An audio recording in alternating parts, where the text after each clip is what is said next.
मंगलाचरण करेंगे। ओम नमः सिद्धेभ्यः जय श्री ओम नमः सिद्धेभ्यः जय श्री ओम नमः सिद्धेभ्यः। मंगलम भगवान वीरो मंगलम गौतमो गणी मंगलम कुंद कुंदाद्यो जैन धर्मोस्तु मंगलम। सर्व मंगल मांगल्यम सर्व कल्याण कारकम प्रधानम सर्वधर्माणां जैनम जयतु शासनम। जैनम जयतु शासनम जैनम जयतु शासनम। ज्ञानार्णव ग्रंथ का 40वां अध्याय हमारा चल रहा है, जो आज समाप्त हो जाएगा। धर्म ध्यान के बारे में जो हम पढ़ रहे थे उसका जो हाँ, धर्म ध्यान का जो आज्ञा विचय, अपाय विचय, विपाक विचय और उसके बाद में संस्थान विचय, ये चार मुख्य भेद थे। संस्थान विषय में के फर्दर भेद जो किए गए, में पिंडस्थ, पदस्थ, रूपस्थ और रूपातीत। अभी हमारा रूपातीत विषय चल रहा है।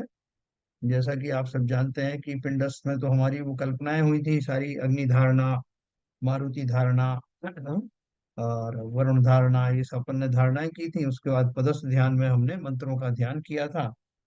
रूपस्थ ध्यान में हमने सर्वज्ञ का चिंतन किया था। और उसके बाद रूपातीत में डायरेक्टली कहूँ तो सिद्ध भगवान का चिंतन किया।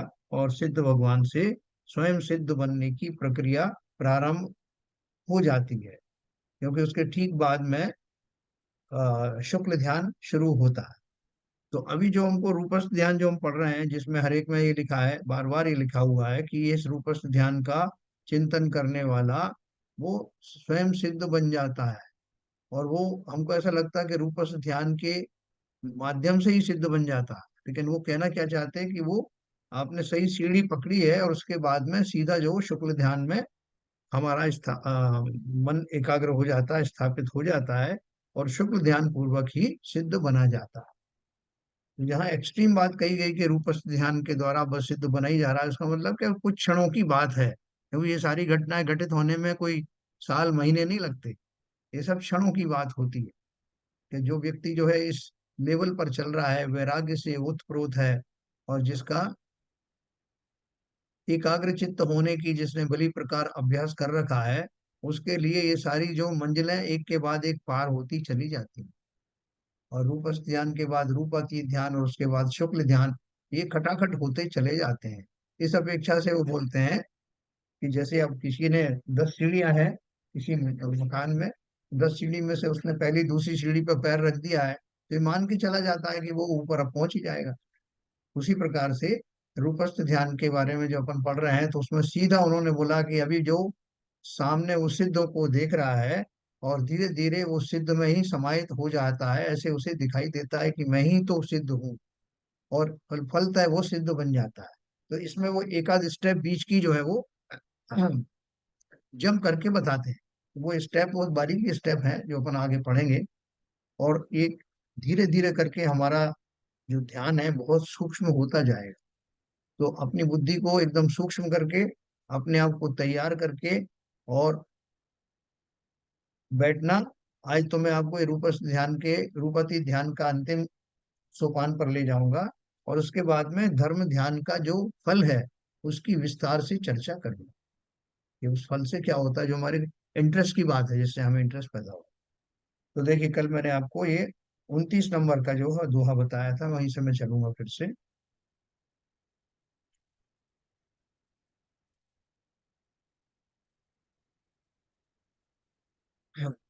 जिसमें हमने वो सिद्धों का उसको सामने रख करके उनके गुणों के बारे में चिंतन किया था और स्वयं की आत्मा का उनसे कंपैरिजन किया था। तो क्या पढ़ा था हमने? पूर्वोक्त प्रकार से जब परमात्मा का निश्चय हो जाता है और दृढ़ अभ्यास से उसका प्रत्यक्ष होने लगता है, उस समय परमात्मा का चिंतन इस प्रकार करे कि ऐसा परमात्मा मैं ही हूँ, मैं ही सर्वज्ञ हूँ, सर्वव्यापक हूँ, सिद्ध हूँ तथा मैं ही साध्य अर्थात सिद्ध करने योग्य था। कल मैंने आपको बताया ना, यह सिद्धि करने की जो बात है, अब यहाँ और क्लैरिटी हो गई कि सिद्ध हम किसको करते हैं। किसी विद्या का हम की सिद्धि करते हैं, किसी मंत्र की सिद्धि करते हैं, किसी रिद्धि की सिद्धि करते हैं, या कोई हमारे सामने कोई लक्ष्य होता है उसकी सिद्धि करते हैं। तो यहाँ मैंने वो सिद्ध रूप में अपने आप को प्राप्त करने की जो सिद्धि थी वो मुझे सिद्ध हो गई, है ना? मतलब मैं उस मुकाम तक पहुंच गया, सिद्धि का अर्थ है कि वो मुझे प्राप्त हो गया। तो मैं ही साध्य अर्थात सिद्ध करने योग्य था। सिद्ध करने के लिए कुछ हमारे पास टारगेट होना चाहिए ना। तो सिद्ध करने योग्य कौन सा टारगेट था यहाँ? यहाँ कोई लौकिक विद्याएं की बात नहीं थी। यहाँ तो मैं जो संसारी अवस्था में शरीर घूम रहा था, उस शरीर के बियॉन्ड मेरी देखने की काबिलियत ही नहीं थी। लेकिन जब जैसे जैसे वैराग्य धारण करके मैं मुनि बना, मुनि बनने के बाद न केवल वैराग्य से भर गया, बल्कि भेद विज्ञान के द्वारा स्वरूप का मुझे पहले ही भान हो गया कि मैं कौन हूँ। भेद विज्ञान का अर्थ क्या है? भेद विज्ञान में ये नहीं कि हम जान गए कि अलग अलग हैं लेकिन मान नहीं रहे हैं। वह सीधा जो है हमारे मर्म स्थल पर, हमारे भावनात्मक स्थल पर, हमारे विश्वास और श्रद्धा के मुकाम पर पूरी तरह से हम ये मानने लगे हैं कि मैं आत्मा ही हूँ। देखो हम जो बोलचाल की भाषा में बोलते हैं साहब, मैं यहाँ चला जाऊंगा, मैं अभी जा रहा हूँ, मुझे मैंने खाया मैंने पिया, तो हम सशरीर जो हमारी पर्याय है उसकी बात करते हैं। लेकिन वो जो मुनिराज होते हैं उनके तो बोलचाल में, चिंतन में, जब मैं कहता हूं तो मैं का अर्थ ही वो वहीं से निकलता है कि मैं अर्थात आत्मा। इसकी प्रैक्टिस हमें भी करनी है।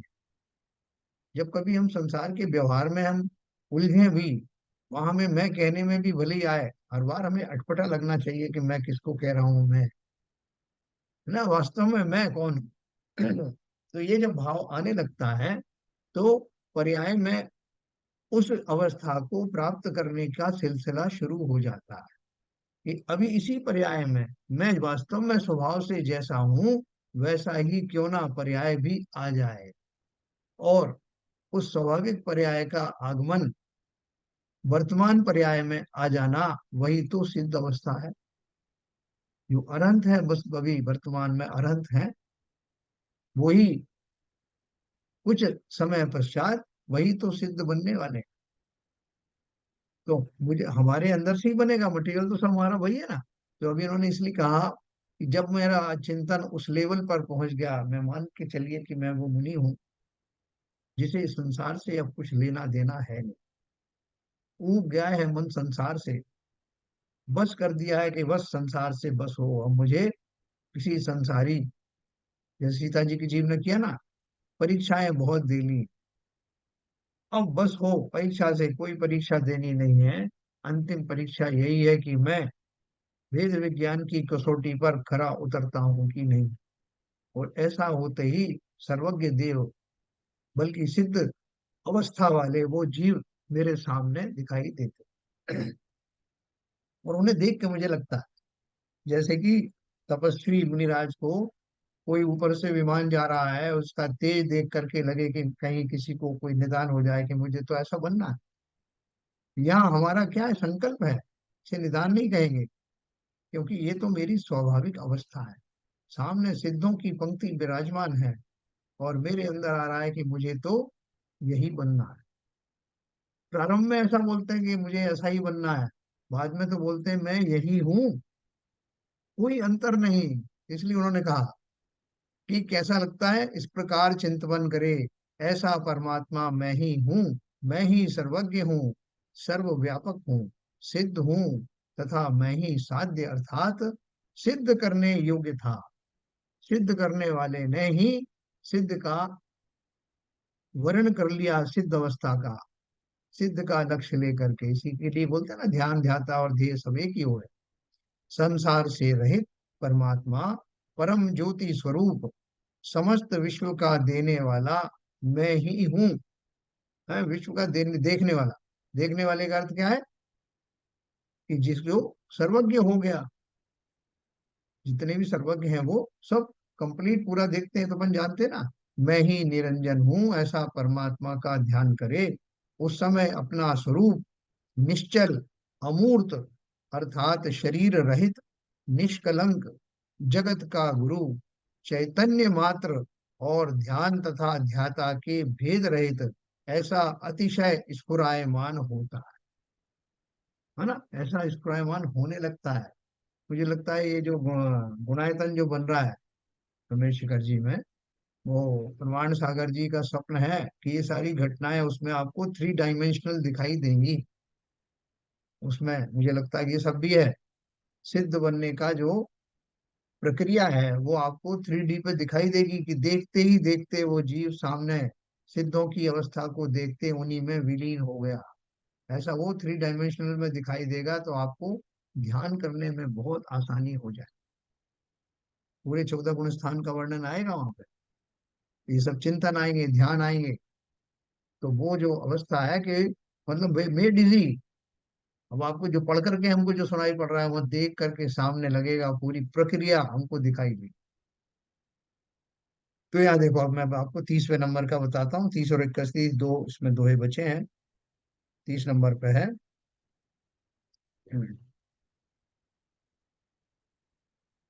पृथक भावमतिक्रम्य तथैक्यम परमात्मा परमात्मनि प्राप्नोति सा मुनि साक्षाद्य स्थान्यत्वम न बुध्यते। यह मुनि जिस समय पूर्वोक्त प्रकार से परमात्मा का ध्यान करता है, उस समय परमात्मा में पृथक भाव अर्थात अलगपने का उल्लंघन करके साक्षात एकता को इस तरह प्राप्त हो जाता है कि जिससे पृथकपने का बिल्कुल भान नहीं होता। भावार्थ, उस समय ध्याता और ध्येय में द्वैत भाव नहीं रहता है। ये क्या आ गया भाई? देखो क्या बोल रहे हैं कि अभी भी मैं सामने सिद्धों की छटा दिखाई दे रही है, छवि दिखाई दे रही है। जिन गुणों का मैंने अभी ध्यान किया वो सारे गुणों से भरा हुआ वो सिद्धों की मूर्ति मेरे सामने चैतन्य रूप में दिखाई दे रही। और अब धीरे धीरे करके मैं उसमें विलीन होता चला जा रहा हूँ। मुझे लग रहा है कि ये जैसे दर्पण में मैं अपना स्वरूप देखता हूँ, तो मुझे कोई फर्क नहीं महसूस होता कि दर्पण में मैं दिखाई दे रहा हूँ वो कुछ और हूँ और यहाँ मैं एक्चुअल में कुछ और हूँ, क्योंकि वही के वही रूप वहां दिखाई दे रहा है। तो ऐसा ही वो सिद्ध को अपना प्रतिबिंब जैसा दिखाई देते देते एक दिन लगता है, एक क्षण ऐसा आता है जब उन जीवों को लगता है कि मैं तो यही हूँ जो सामने दिख रहा है। कोई दूसरा जीव है ऐसा उनको भान होता ही नहीं। 100% विश्वास कि यही तो मैं हूँ। तो क्यों यही तो मैं हूँ? क्योंकि उनके स्वरूप में और मेरे स्वाभाविक स्वरूप में किंचित भी फर्क नहीं है। और अभी संसारी अवस्था भी मेरी बहुत शीघ्र नष्ट होने वाली है, समाप्त होने वाली है। ऐसा सोचते सोचते ही मैं वो बन जाता हूँ। बीच में जो अपन शुक्ल ध्यान धर्म ध्यान का जो कुछ अपन भेद कर रहे हैं वो तो अभी कुछ चिंतन की घड़ियां ही घट रही हैं। क्योंकि वो जो श्रेणी आरोहण होगा जिसका कि मैं भी आपको वर्णन बताऊंगा आगे चल करके, वो भी एक अंतर्मुहूर्त का खेल है। अंतर्मुहूर्त में जरूरी भी नहीं कि 48 मिनट वाला ही अंतर्मुहूर्त हो, छोटे लघु अंतर्मुहूर्त भी होते हैं। ठीक है ना? तो देखो अपन आगे बात चलते हैं। ये अभी मैं पृथक पृथक सोच रहा था, पहले सर्वज्ञ का अलग सोचा, ये सर्वज्ञ सामने है और मैं साधक हूँ। ये मेरे ध्येय है, मैं इनका ध्याता हूँ। अब मैं सिद्धों के बारे में ऐसा सोचने लगा। लेकिन बोल रहे हैं कि अब बहुत जल्दी ये स्थिति भी समाप्त हो रही है। तो क्या बन रहा है? यह मुनि जिस समय पूर्वोक्त प्रकार से परमात्मा का ध्यान करता है, उस समय परमात्मा में पृथक भाव अर्थात अलगपने का उल्लंघन करके कि ये अलग है मैं अलग है, अब ऐसा भाव भी रहा नहीं। साक्षात एकता को इस प्रकार प्राप्त हो जाता है कि जिससे पृथकपने का बिल्कुल भान नहीं होता। अब सोच के देखो कि ऐसी दशा आ सकती है क्या?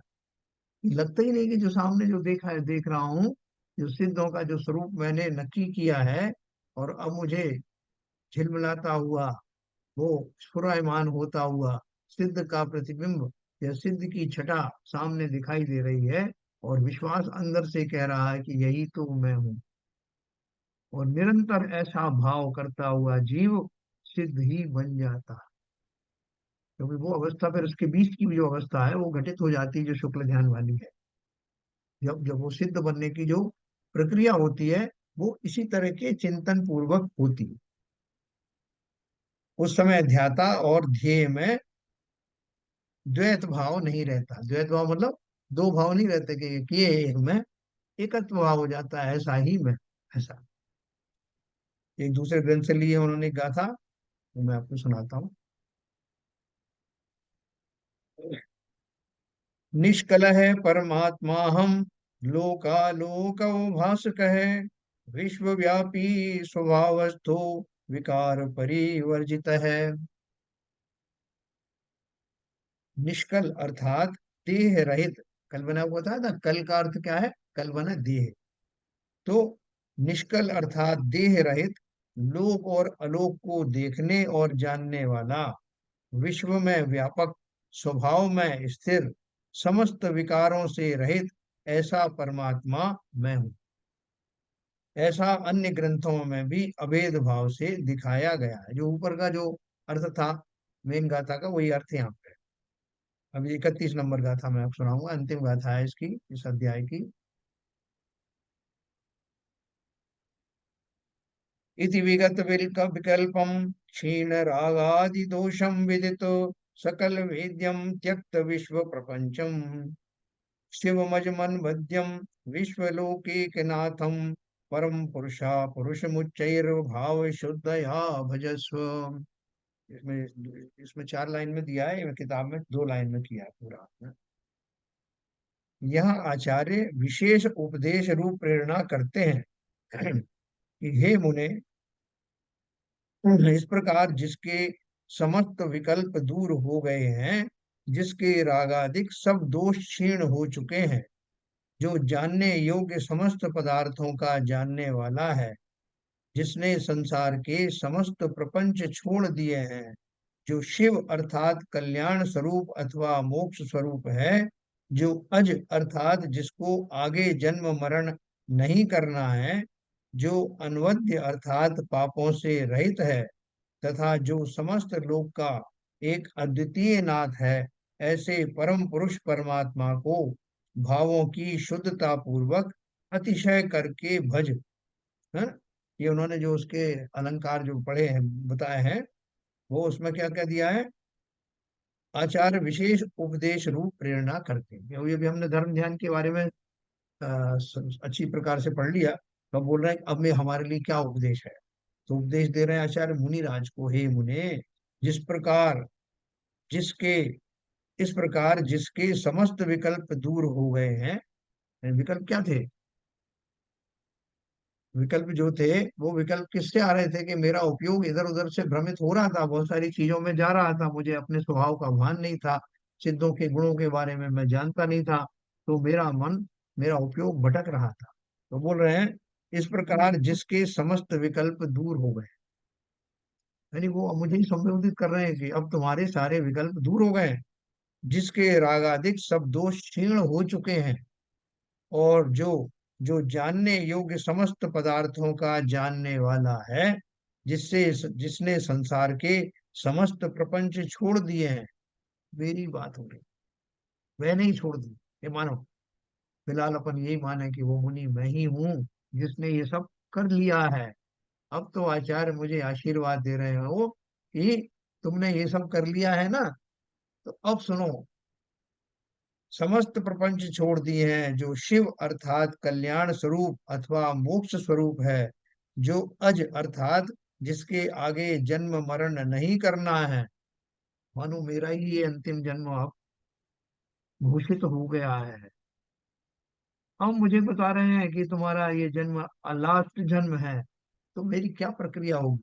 मैं तो खुशी से भर जाऊंगा, आह्लाद से भर जाऊंगा कि भगवान आपने मुझे आशीर्वाद दिया, और मेरे अंदर की जो स्थिति है, मन स्थिति है, उसको भली प्रकार जान लिया, और मैं प्रसन्न हूँ, अति आह्लादित हूँ कि ये मेरा अंतिम जन्म है, और मैं अभी इसी पर्याय से मोक्ष जाने वाला हूँ, सिद्ध बनने वाला हूँ।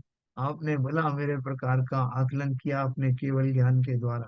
मान लो कि वो केवल ज्ञान के धारी हैं, उन केवली मुझे संबोधित कर रहे हैं। तो क्या बोल रहे हैं?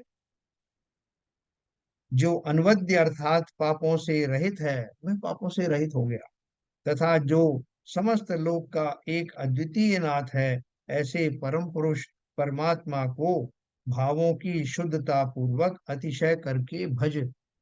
क्या भजूं? अब तो मुझे लग रहा है कि मैं ही वह हूँ। कभी ऊपर बताया ना कि ऐसे पुरुष की जो कल्पना है, वो सिद्ध पुरुष की जो कल्पना है, अब तो मेरे भाव ये हो गए हैं कि यही तो मैं हूँ।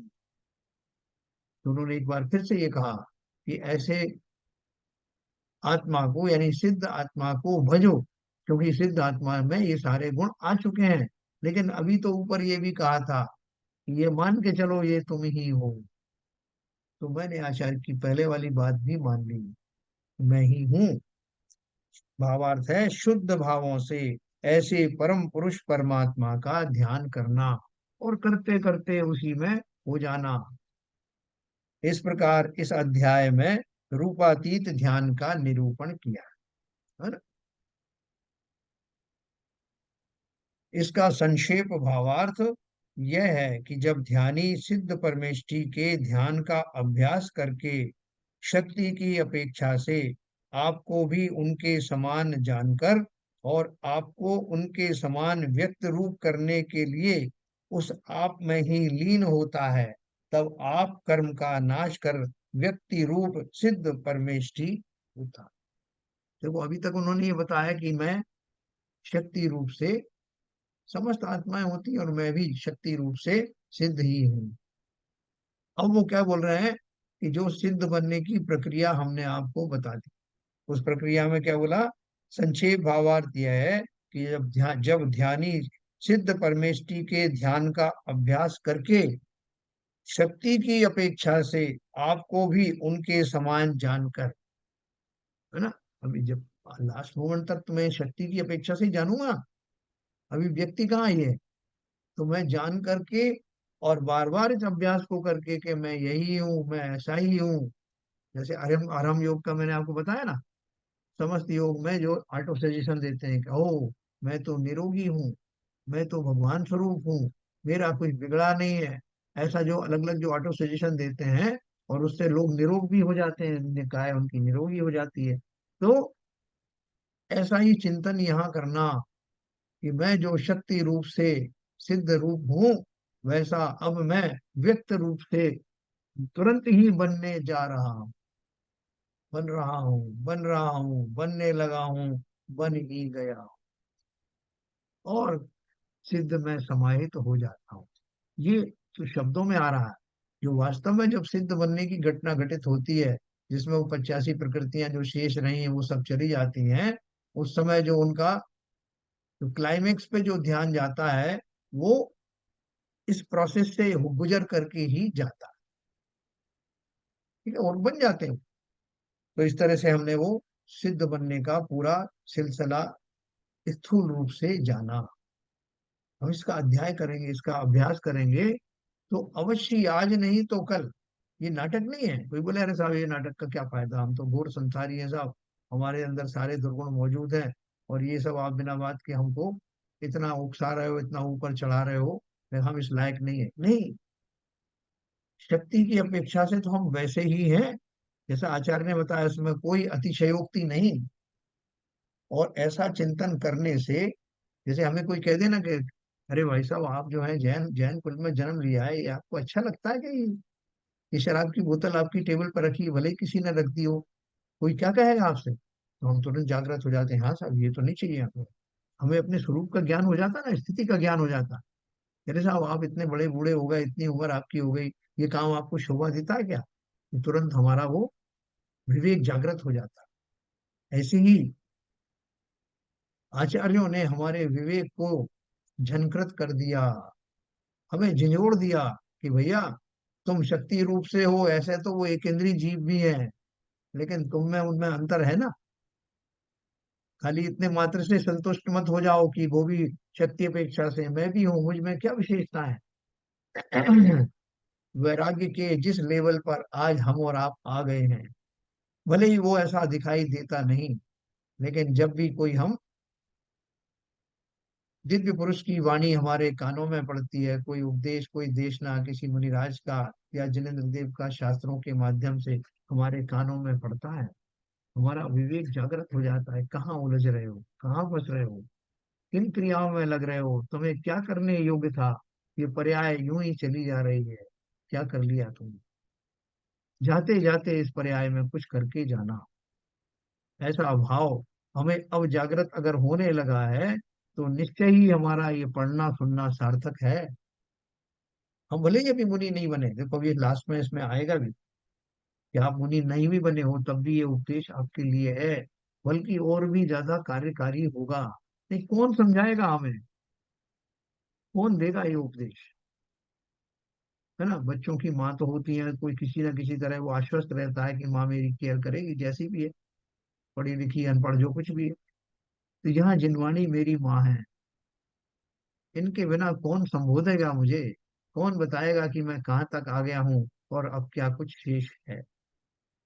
तो इस प्रकार से हमने ये धर्म ध्यान के बारे में बहुत विस्तार से पढ़ा। इसका समापन करेंगे और फिर मैं आपको धर्म ध्यान का फल बताऊंगा।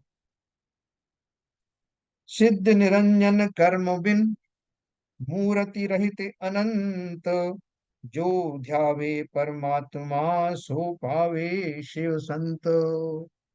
से परमात्मा का ध्यान करना। देखो एक बात और बताऊं कि जरूरी नहीं कि ध्यान की जो धर्म ध्यान की जो पराकाष्ठा है, जो रूपातीत ध्यान है, हम वो ही अभी करने बैठ जाए। बैठ सकते तो बहुत अच्छा, लेकिन चलते फिरते भी धर्म ध्यान होता है। कैसे होता है, अभी अपन अगले उसमें चैप्टर में पढ़ेंगे, और मैं तब आपको बताऊंगा कि चलते फिरते हम धर्म ध्यान कैसे कर सकते हैं। बहुत सरल तरीका है। तो देखिए अब मैं आपको पढ़ता हूँ अगला जो 41 नंबर का अध्याय है। इस बीच में आपका कोई प्रश्न हो तो अपन बात करें। चलो इसमें सब आ जाएगा, धर्म ध्यान के वर्णन में अपन यहाँ डिस्कस करेंगे। आगे श्री शुभ चंद्राचार्य धर्म ध्यान का फल वर्णन करते हुए प्रथम ही कुछ उपदेश करते हैं। क्या उपदेश किया उन्होंने। प्रसीद शांतिम ब्रज सन्निरुद्धयताम, दुरंत जन्म ज्वर चिन दुरंत जन्म ज्वर चिन्हित मन है, अगाध जन्माणव परिवर्तन पारवर्ती नाम, यदि श्रियम वांछमी वांछसी विश्वदर्शिताम। यहाँ विश्वदर्शिताम लिखा है, वहाँ दर्शिनाम लिखा है। हे आत्मन, यदि तू अगाध संसार रूपी समुद्र के पारवर्ती और समस्त लोकालोक के देखने वाले ऐसे अनंत और सिद्ध भगवान की लक्ष्मी की इच्छा करता है, तो प्रसन्न हो, शांतता धारण कर और तुरंत संसार रूप ज्वर से मूर्छित मन को वश कर। हाँ? तो क्या लिखा उन्होंने। हमारे एक दादाजी थे और उनके एक भाई थे, दोनों ने ही डिसाइड किया कि मुझे अपनी संपत्ति दे करके चले जाए। उदाहरण के तौर पे बता रहा हूँ, मेरे नहीं, मतलब हम सबकी बात करें। तो हम क्या करेंगे, कोशिश करेंगे, और हमें मालूम है दादाजी के पास कितनी संपत्ति है और उनके भाई के पास कितनी संपत्ति है, कब मुझे मिल जाए, कब मुझे मिल जाए, ये हमारे भाव में चलता रहता है, संकल्प विकल्प। और एक दिन दोनों उन्होंने डिक्लेयर कर दिया कि आज तुम्हें तुम्हारे हिस्से की संपत्ति दी जाएगी। हिस्से की क्या, संपूर्ण तुम्हारी ही है, हम देने आए हैं। तो हम कितने गदगद हो जाएंगे, ओ आज वो दिन आ गया जब वो संपत्ति मुझे मिलने वाली है। तो क्या बोल रहे हैं यहाँ पर, यदि तू अगाध संसार रूपी समुद्र के पारवर्ती और समस्त लोकालेख लोक के देखने वाले ऐसे अरहंत और सिद्ध भगवान की लक्ष्मी की इच्छा करता है। उनके पास कौन सी लक्ष्मी है, उनके पास जो गुणों से जो भरे हुए हैं, जो संपन्नता गुणों के डेवलपमेंट से आई है, वो संपत्ति की बात करें। वैराग्य उनकी संपत्ति है, वेद विज्ञान उनकी संपत्ति है, संसार से विरक्ति, सब प्रकार से संसार में अहमपना निकल जाना, ये उनकी संपत्ति है। अनंत चतुष्टय जो है जिनके अंदर में प्रकट हो गए हैं, ये उनकी संपत्ति है। अब नहीं रहेगा संसार में आवागमन, जन्म मरण मृत्यु का नाश हो गया, ऐसी अवस्था उनकी संपत्ति है। ये संपत्ति मुझे मिलने जा रही है, तो इसलिए वो कह रहे हैं प्रसन्न हो जाओ, शांतता धारण कर और तुरंत संसार रूप ज्वर से मूर्छित मन को वश कर। उन्होंने आपको बोल दिया कि तुम्हें ये लक्ष्मी चाहिए, हाँ सब चाहिए, तो एक काम करो, चुपचाप ध्यान लगा करके बैठो, अभी तुम्हारे सामने वो लाई जाएगी। तो मैं सब सब तरह का भूल भाल करके तुरंत हो, जैसा जैसा आदेश हो रहा वैसा करता जा रहा हूँ। बिल्कुल हिलना डुलना मत, इधर उधर की बातें सुनना मत, सब तरह से हमारे मोबाइल फोबाइल सब बंद कर दो और सुनो, मैं तुम्हें वो संपत्ति देने जा रहा हूँ। तो हम हो जाएंगे एकाग्र। वही इतनी बड़ी चीज मिल रही तो बाकी सब कोलाहल बंद करो ना। तो यहाँ वही कह रहे हैं कि यह संसार रूप ज्वर से मूर्छित मन को वश में कर, मोक्ष लक्ष्मी आने ही वाली है। भावार्थ है, आचार्य का उपदेश है कि यदि तू ध्यान करना चाहता है तो प्रथम ही अपने मन को वश में कर और शांत भाव धारण कर। देखो ये शांत भाव की प्रैक्टिस हमें डेली बेसिस पे करनी है। अभी जो हमारे अंदर में बहुत सारा उद्वेलनपन होता है ना, कोई कुछ कह देता है तो हम वो एकदम से भड़क जाते हैं, टेम्परेरी नहीं परमानेंटली, घंटों तक हमारे ऊपर असर होता है। क्षणिक तो चलो ठीक है, घंटों तक, तो फिर हम नॉर्मल होने में बड़ा मुश्किल आता। तो फिर हम कैसे ध्यान को कैसे सिद्ध कर पाएंगे। इसलिए पहली अवस्था यह है कि तुरंत ही अपने नॉर्मलसी में आ जाना, नॉर्मल स्वभाव में आ जाना। संसार की विचित्रता है, हम और आप सबकी ये दशा है कि हम बहुत जल्दी किसी न किसी, अभी तो अच्छे खासे स्वाध्याय कर रहे हैं, मंदिर जा रहे हैं, और कोई मिल गया किसी की बात सुन करके हमको आवेश आ जाता है। तो चलो कोई बात नहीं, अभी प्रैक्टिस नहीं है ना, तो प्रैक्टिस कैसे होगी, धीरे धीरे उस आवेश को, पहले जो हम घंटों में दिनों में याद रहता था, अब उसको मिनटों तक ले आओ और मिनटों से सेकंडों में ले आओ, आई बात तो चलिए। जब तक हमारा अभ्यास ऐसा नहीं होगा तब तक हम उन विकारी भावों के बोझ तले दबे हुए कभी भी अपने मन को एकाग्र नहीं कर पाएंगे। इसलिए ये इसका अभ्यास अवश्य करना। तो इसलिए प्रथम ही अपने मन को वश में कर और शांत भाव धारण कर। फिर देखो इसका श्लोक दिया उन्होंने, यदि रोद्धुम न शक्नोति तुच्छ वीर्यो मुनिर्मन है।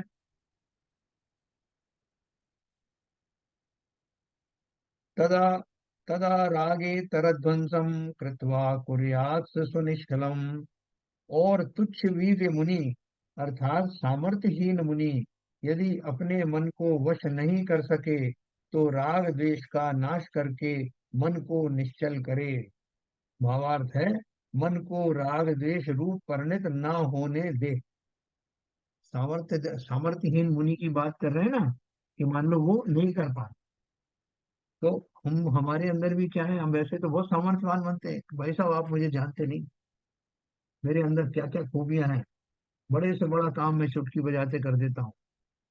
कोई काम कर रहा है तो अपन उससे स्पर्धा करने लगते हैं, आप क्या समझते हो ये काम आप ही कर सकते हो, आप मुझे जानते नहीं, ऐसे 10 काम मैं एक साथ कर सकता हूँ। सांसारिक कामों में तो मैं बहुत चतुर और बलशाली बनता हूँ, लेकिन अगर मुझसे कोई कह दे कि क्षण भर के लिए अपने राग द्वेषों को शांत कर लो, तो पसीने आ जाते हैं। अरे भाई साहब वो नहीं होता। यहाँ वही कहा उन्होंने, और तुच्छ वीर मुनि अर्थात सामर्थ्यहीन मुनि यदि अपने मन को वश नहीं कर सके तो राग द्वेष का नाश करके मन को निश्चल करे। हम्म मन को राग द्वेष रूप परिणत ना होने दे, मतलब क्या है, वो कह रहे हैं कि अगर कोई मुनि है या साधक है, वो अगर उस जाति का ध्यान नहीं भी लगा पा रहा, किस जाति का, जो अपन ने पढ़ा, रूपस्थ रूपातीत आदि, तब भी मन को एकाग्र करने की चेष्टा तो की ही जा सकती है। एकाग्र होने के बाद, अभी मन में बहुत सारे विकार भरे हुए हैं, हमारे सबके भरे हुए हैं ना, राग द्वेष जो है, ध्यान करने जा रहे हैं तो ऐसा थोड़ी कि हमारे सब वो राग द्वेष निकल गए, निकले नहीं, लेकिन उसको निकालने की तो प्रोसेस बताया जा रहा है। जैसे हमें बहुत सारे रोग भरे हुए हैं, तो रोग भरे हुए हैं तो रोगों को हम जो ऊपर से चिकित्सा कर रहे हैं वो किस लिए कर रहे हैं, कि वो रोग निकल जाए। नहीं तो उपचार करते ही थोड़ी कि गोली सामने आ गई और मेरे वो रोग निकल गए, वो भरे हुए हैं, इसलिए तो मैं साधन कर रहा हूं। तो वो एकाग्रता धारण करने वाले जीव वर्तमान में भले ही राग द्वेष उनके अंदर में विद्यमान हो, तब भी उस एकाग्रता के माध्यम से किए जाने वाले ध्यान की अग्नि में वो राग द्वेष शने शने जलने लगेंगे। मेरे आचरण से। प्रैक्टिस करके देखो, जिन व्यक्तियों को मैं सुन नहीं सकता, सहन नहीं कर सकता, रिश्तों में, नाते में, सब तरह के लोग होते हैं। अब धीरे धीरे मेरे अंदर सहनशीलता बढ़ती जा रही। मैं जानने लगा हूं कि संसार में सब तरह के लोग हैं, विविध प्रकार के लोग हैं। अगर उनसे सामंजस्य मैं नहीं बिठा पाया तो ये मेरी ही कमजोरी है। उनकी क्या गलती है? वो तो उनका अपना स्वभाव लेके घूम रहे हैं। करना तो मुझे है ना, मुझे निकलना है संसार से। उन्हें निकलना हो नहीं निकलना हो ये वो जाने। ठीक है, तो ये अपन ने ये पढ़ा। 2 नंबर, तीसरा और पढ़ता हूँ फिर अपन चर्चा करेंगे। ये कैसे करना है अपन? अनुप्रेक्षाओं और 12 भावनाओं का चिंतन करके। हाँ, मैं वो अभी आपको पूरा शॉर्टकट बता रहा है जो हम कर सकते हैं। अनुप्रेक्षाश्च धर्मस्तेषु सदैव निबंधनम चित्त भूमौ स्थिरीकृत्य स्वस्वरूपम निरूपय। हे मुने, अनित्य, अशरण आदि 12 अनुप्रेक्षा अर्थात अनित्य आदि का चिंतन करना सदा धर्म ध्यान का कारण है। इसलिए अपनी चित्त रूपी भूमि में उन अनुप्रेक्षाओं को स्थिर करके अपने स्वरूप का अवलोकन कर। भावार्थ है, यदि तेरा चित्त स्थिर ना हो तो 12 भावनाओं का चिंतन कर। ये भावना धर्म ध्यान में कारण। अपन जो बैठ करके देखो, कभी सामूहिक रूप से 12 भावनाओं की बात चल रही हो तो अपन भी तरन्नुम में बिल्कुल मन लेकर के उस लय में पढ़ने लगते हैं। और कभी कभी तो हमारे भाव भी वो क्षणिक सही उस थोड़े से वैराग्य में तो आते हैं। जहाँ देह अपनी नहीं, तहाँ न अपना कोय, घर संपत्ति पर प्रकट है, पर है परिजन लोय। है पढ़ते ना? तो ये सब जो पढ़ करके, यदि पे छाँव चादर मणि, हाड़ पिंजरा दे, भीतर आसम जगत में और नहीं गिनगे। ये 12 भावना जो पढ़ते हैं तो वास्तव में उनका भाव सहित पढ़ना, ये ऐसा ही है। ये खाली मुझे समझाने के लिए नहीं कहा गया, ये तो मेरे उस स्वरूप का वर्णन किया जा रहा है, जिसको मैं जानकर भी जिनसे अनजान बना हुआ। तो जब मैं इनका चिंतन करूंगा तो दो क्या प्रक्रियाएं होंगी, 2 प्रक्रियाएं होंगी। एक तो ये होगी कि मेरा जो चिंतन के काल में मेरी दशाएं अत्यंत मंद हो जाएंगी। चिंतन अगर सटीक बैठा है, एक्चुअल में मेरा उस पर ध्यान है, तो मेरे राग द्वेष में कमी निरंतर आने लगेगी। और वैसा अगर ज्ञान हुआ तो वेद विज्ञान करने में सहायक होगी। बहुत सारे लाभ हैं। तो ये मैं लास्ट पढ़ करके अपना अपन डिस्कस करते हैं। स्फोट यत्याशु निष्कंपो।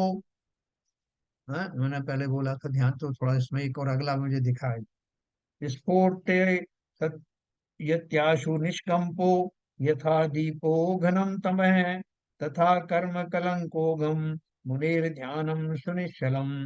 जैसे निष्कंप अर्थात अचल दीपक सघन अंधकार को शीघ्र ही दूर कर देता है, उसी तरह मुनि का सुनिश्चल ध्यान भी कर्म कलंक के समूह को शीघ्र ही नाश कर देता है। कर्म के नाश करने के लिए ध्यान करना चाहिए। इस ध्यान में हमारे ये अनुप्रेक्षाएं आदि भी ये ध्यान का ही एक भाग है। ठीक है ना? तो हम इनमें क्या क्या करें? पता है आरपीजन साहब, ये अनुप्रेक्षाएं अपन कर सकते हैं या बहुत मुश्किल काम है? बिल्कुल मुश्किल नहीं है। आप पढ़ते रहिए, धीरे धीरे धीरे धीरे रेगुलर। और जैसे आपने उसमें एक और चीज कही थी, जो हाँ, मुनि सामर्थ्य नहीं है पूरी, फिर भी अपने राग द्वेष को कमी कर सकता है, तो वही हालत हमारे ऊपर लागू होती है। लागू होती है। तो राग बढ़िया। द्वेष हमारे कम होते हैं उससे। सामर्थ्य इतना नहीं है, लेकिन फिर भी कुछ कमी तो आ सकती है बिल्कुल आ रेगुलर सकती है, चिंतन से। क्योंकि जैसे वो अपन प्रेक्षा गा रहे ध्यान हैं। में एक अनित्य के अनुप्रेक्षा का पूरा प्रयोग ही है। बहुत अच्छा, अच्छा, क्या क्या है बहुत प्रयोग? बढ़िया। हाँ हाँ, क्या चिंतन है उसमें? उसमें जिस आसन पर हम बैठे हैं मात्र एक संयोग है, जिसका संयोग है उसका निश्चित ही वियोग है। तो हर चीज का ऐसा चिंतन करते जाते हैं, फिर बोलते कि मेरा चेतना इस शरीर से जो जुड़ी हुई, इससे मतलब इससे मात्र एक संयोग है। तो अपनी चेतना का संयोग से चिंतन करें, चिंतन करते करते अनुभव के स्तर पर आए और चेतना का इस शरीर से भिन्नता का अनुभव करें। मतलब ये बहुत सारे हैं इसमें। शरीर है, फिर अपना वस्त्र है, फिर अपनी आदतें हैं, फिर आदि उपाधि व्याधियां हैं, फिर बाद में चिंतन है कि इमम शरीरम अनिच्छा, मतलब ये शरीर अनित्य है, निरंतर बन रहा है, बिगड़ रहा है। ये भाव अनित्य है, आ रहे हैं और जा रहे हैं। और बाद में सबको देखते जाएं, बाद में जो मैं बचूंगा वो मैं अकेला शेष हूँ। अच्छा, इसके तो कुछ ऐसे डायग्राम वगैरह भी हैं क्या, कुछ ऐसे जो नहीं, इनका चित्रण? डायग्राम नहीं है इसके। हम्म। केवल वो कायोत्सर की मुद्रा में कायोत्सर कराते, और एक ध्येय सूत्र है, संपिक है, अपग मापा एडंग, मतलब आत्मा के द्वारा आत्मा को देखे, स्वयं हाँ। स्वयं को देखे। ये मतलब संकल्प सूत्र के साथ शुरू होता है, और फिर इसमें अरहम की ध्वनि की जाती है, ओम की ध्वनि नहीं करते इसमें। अच्छा। फिर कायोत्सर की मुद्रा में ये प्रयोग किया जाता है। तो मालती मैम का कहना है हमेशा कि भेद विज्ञान की साधना के लिए अनित्य की अनुप्रेक्षा का बहुत अच्छा ये प्रयोग है। और वहां पे एक प्रेक्षा ध्यान के एक और साधक है जो एग्जाम लेते हैं, तो उन्होंने कहा कि अनुप्रेक्षा के साथ साथ बाद में एकत्व की भावना भी भाना चाहिए, कि मैं अकेला हूँ, एक मेरी आत्मा ही शाश्वत है, बाकी सब कुछ मुझसे भिन्न है और मैं अकेला हूँ। ये मतलब है वो, अभी मैं भूल गई हूँ इसको। ये बारह भावनाओं का एक हिस्सा है एक्चुअली में जी। आप देखें तो जो अपने हाँ, यहाँ पूरी बारह बारह भावनाएं भावना भी है। बाईस। एक एक अमूर्त चिंतन है, एक प्रेक्षा ध्यान में किताब, तो इसमें पूरी 12 भावनाओं के चिंतन और प्रयोग भी दिए हैं। अनित्य है, अशरण है, जो भावनाएं हाँ, जितनी सारे। भावनाएं आती हैं सब उसमें समाहित हो जाती इसकी अलग से किताब है ना सरिता जी, परीक्षा ध्यान की हाँ, एक पूरी? अमूर्त चिंतन है मेरे पास। अच्छा, वो इसमें शेयर कर सकते हैं? नहीं, अभी मैं आ रही हूँ ना बॉम्बे, तो मैं ले ही आऊंगी, आपको ओके, बता वहाँ तो लेके रही आइए। हूँ। कब आ है। रही हैं ये आप? फॉर्मेट में नहीं होगी कि मैं अपने शायद ये महीने के एंड तक आ जाऊंगी। Okay okay. अपनी तो जैन मैम, पुस्तकें मालती मैम समाओ। के यहाँ से मैं लाके भी दे देंगी। हाँ, अपनी जैन जो शास्त्र हैं वो सब पीडीएफ में कम ही आए हैं अभी। हाँ, नहीं इसमें मिल जाते हैं अपना, क्या बोलते हैं, नहीं, वो यूट्यूब पे स्कैन करके मिल जाते हैं, ठीक है, लेकिन सभी नहीं मिल पीडीएफ रहे। पे सभी नहीं मिले। हाँ। अच्छा, ये उन्होंने, ये मालती मैम ने या दाड़नू से किया था क्या कोर्स वोर्स परीक्षा ध्यान का? वो अब कोर्स वो काफी सालों से जुड़ी थी उनसे, तो उन्होंने बहुत पढ़ाई कराई उन्होंने वहां। ये मतलब अच्छा। इन लोग की शुरू से, जैन सर ने तो शायद शादी के पहले ही अणुव्रत ले लिए थे, तो इन्होंने ओके। 1 रुपए में शादी करी थी। हाँ, तो ये लोग काफी, मतलब इनका पहले तो बहुत नाम था। इनके हाँ। नाम के बड़े बड़े पोस्टर लगा करते थे जहां ये शिविर लेने जाते थे दोनों जन। अच्छा। हाँ, ये मतलब बहुत बड़े, अगर ये मतलब श्वेतांबर जैन होते तो ये अभी सिर्फ वो अभी भी थे, इन लोग का काफी था। अब नया नया आचार आ रहे, आचार महाप्रज्ञ जी का इनके ऊपर बहुत बड़ी कृपा दृष्टि रही है, और मुनि किशन लाल की। तो अच्छा। ऐसे इनको आता बहुत ज्यादा है, मालती बहन को तो। अच्छा। अच्छा। नहीं, इसका एक प्रैक्टिकल क्लास जो है, एडवांस जो है, वो लगानी चाहिए हम लोग। तो देखो कैसे बनता है योग, कहाँ से बनेगा। ये साहित्य, देखो साहित्य तो जहां भी अच्छा मिले उसको अपने को अपनाना चाहिए। उसमें श्वेतंबर दिगंबर की जो है दीवार नहीं डालने की जरूरत है, क्योंकि ये सब अपन यहाँ भी पढ़ रहे हैं, वो उसी चीज को अगर किसी ने वो प्रैक्टिकल किया है तो अच्छी बात है ना, हाँ, हम ये कर सकते हैं। एकत्व के इसमें को तो रंग का ध्यान नहीं है।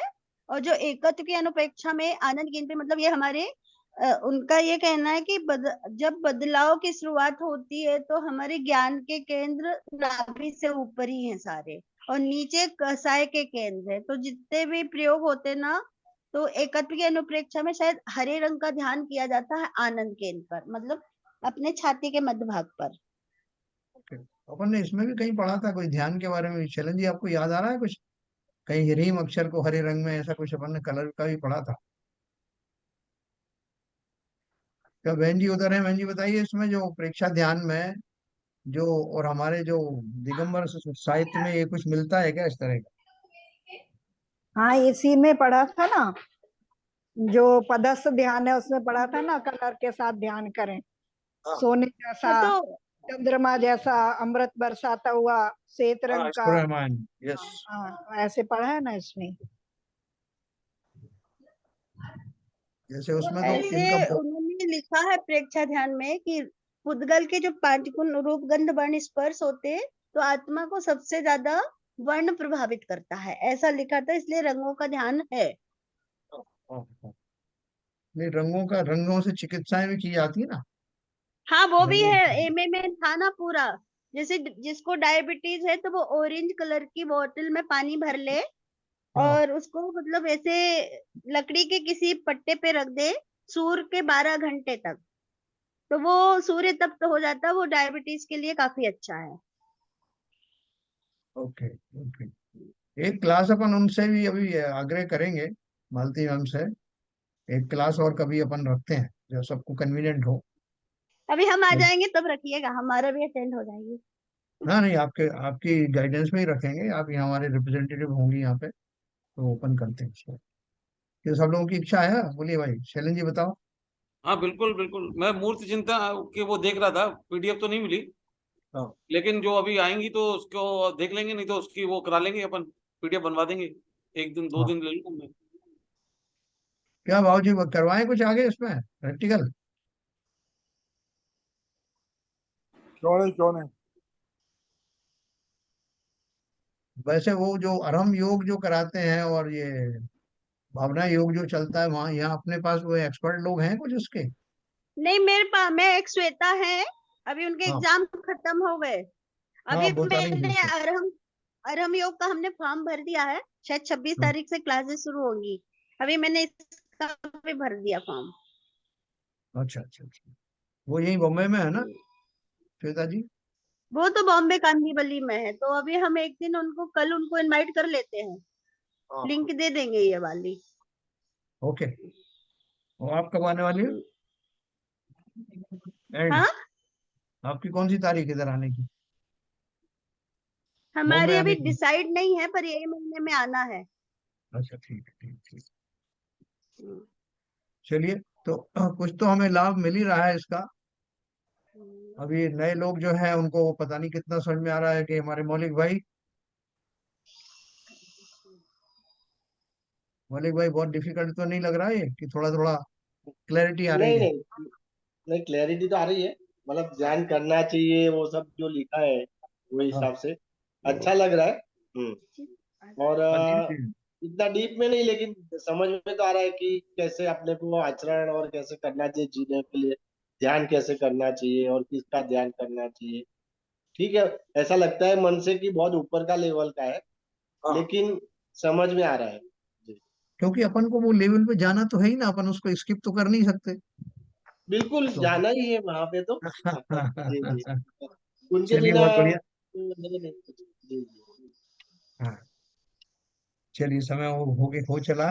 जिनवाणी स्तुति करेंगे। कौन आज जिनवाणी कोई पढ़ेंगे, संजय प्रकाश जी?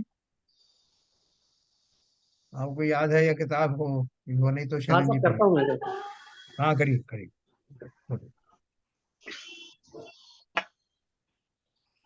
मिथ्यातम नाश वेको ज्ञान के प्रकाश वेको आपा परिभाष वेको भानु सी बखानी है छऊ द्रव्य चान वेको बंद विधि भान वेको सपर पिछान वेको परम प्रमाणी है अनुभव ताय वेको जीव के जताए वेको कहूँ न सताए वेको भव उरयानी है जहाँ तहाँ तार वेको पार के उतार वेको सुख विस्तार वेको यही चिन्हवानी है हे चिन्हवानी भारती तो ही जपू दिन रैम जो तेरी शरण आ गए तो पावे सुख चैन। जहाँ वाणी के ज्ञान से सूझे लोकालो, सो वाणी मस्तक नमो सदा देते दो, सदा देते दो। जिनवाड़ी माता की जय। जय।